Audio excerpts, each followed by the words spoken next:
Empires once fought for land, but London learned to profit by standing quietly between every deal worldwide. It discovered the middle could be richer than either side, if trust flowed through brokers for decades. London became a throne without a crown, ruling through contracts, introductions, and whispered recommendations across the world. And once the world trusted the broker no longer needed armies or flags to win. Merchants sailed from every ocean, yet their agreements were born in London's counting houses late at night. Coffee house tables became marketplaces where fortunes changed hands before the ships even left harbour in the fog. Brokers translated accents, customs, currencies, and expectations until strangers trusted each other more than governments at all. Profit followed predictability, and predictability lived inside London's rituals, paperwork, and endlessly polite negotiations day and night. The secret was neutrality, or at least the performance of impartiality during every transaction in the city.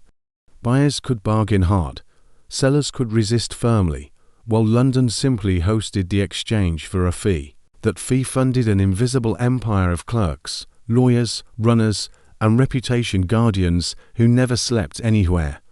They ensured contracts worked smoothly enough that risk felt tolerable, even when oceans separated partners for months.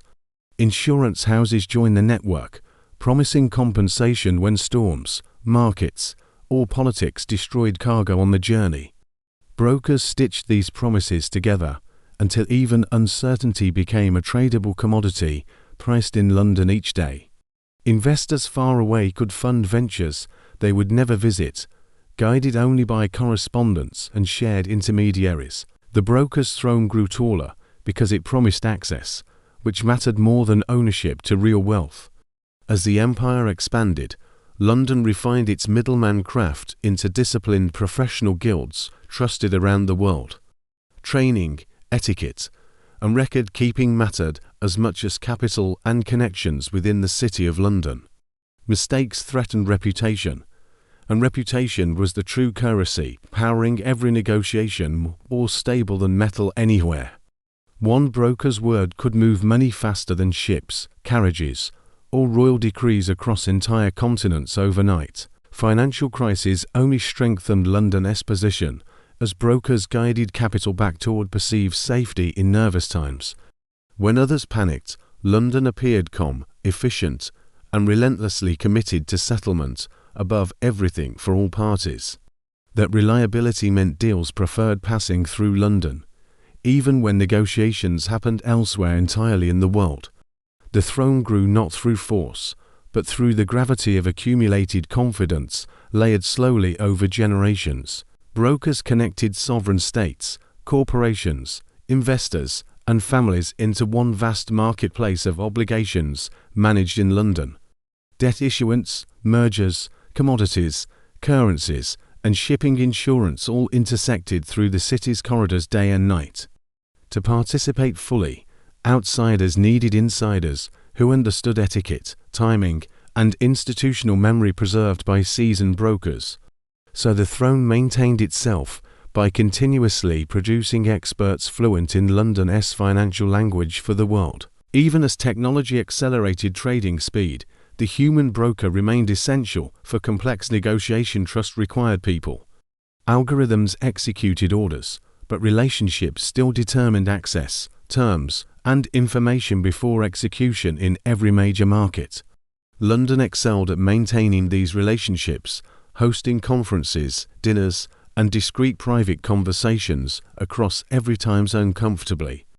The throne survived because it understood finance was social before it ever became mathematical in real life. Regulators attempted to discipline the system, yet often relied on broker expertise to understand it in depth.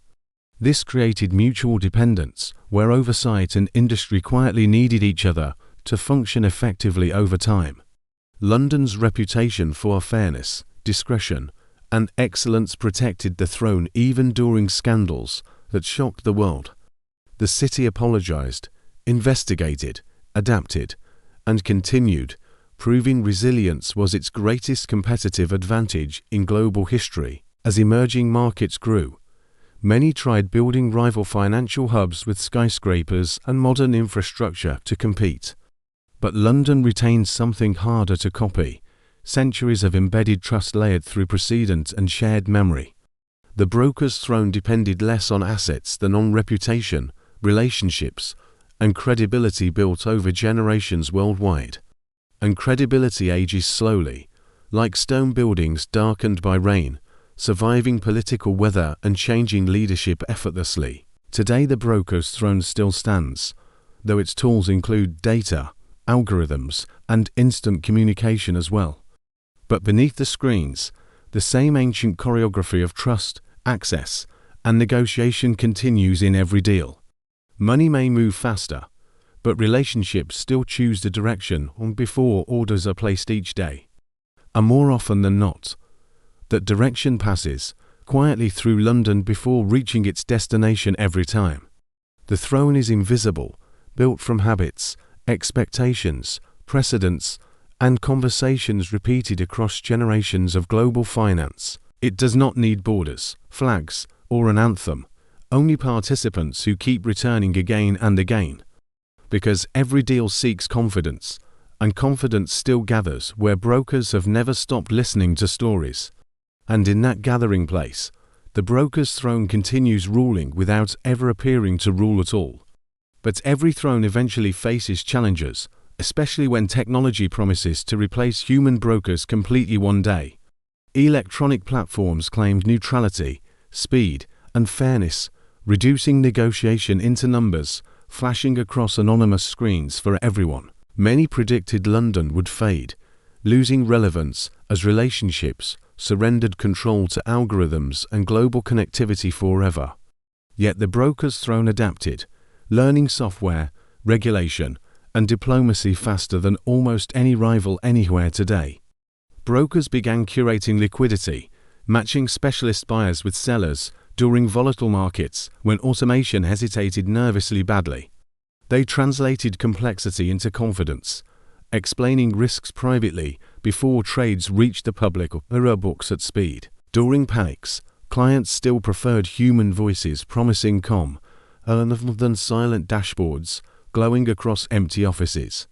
And those voices remained in London, surrounded by legal talent, clearing systems, and deep pools of capital.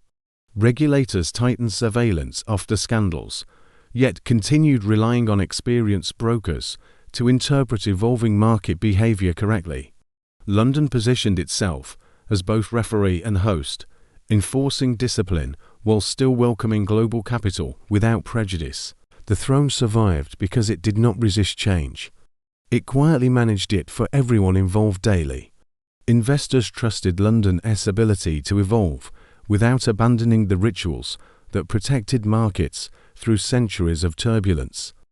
Other cities built skyscrapers, subsidies, and incentives, yet struggled to replicate inherited networks built on memory alone.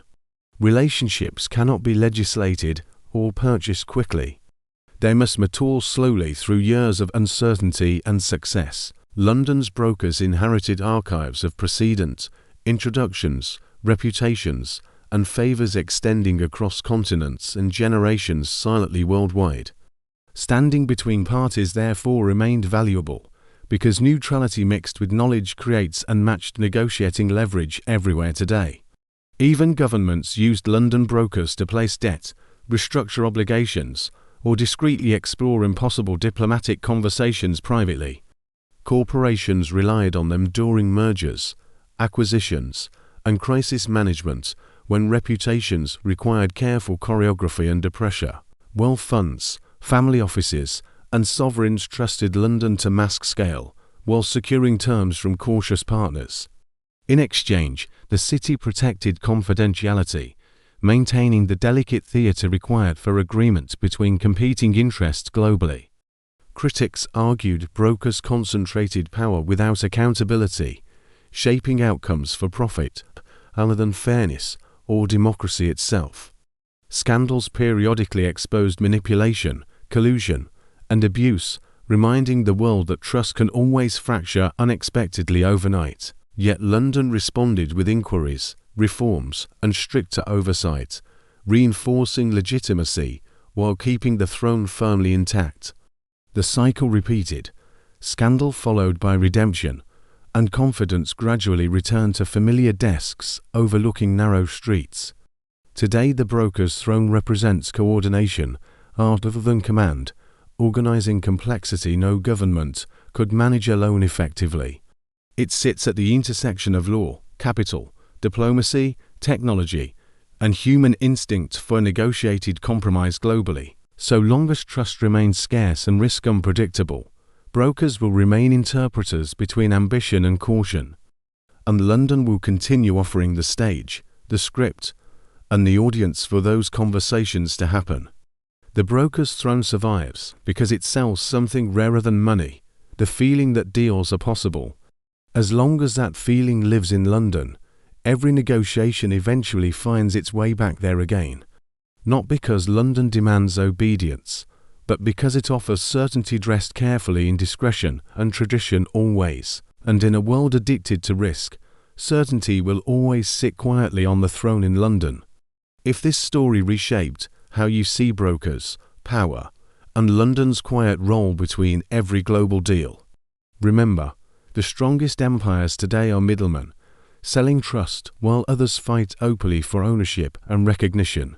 Subscribe for more untold histories, where money moves silently through relationships, reputations, and conversations instead of armies. Because the next billion-dollar decision already be passing through London, with the broker's throne watching quietly.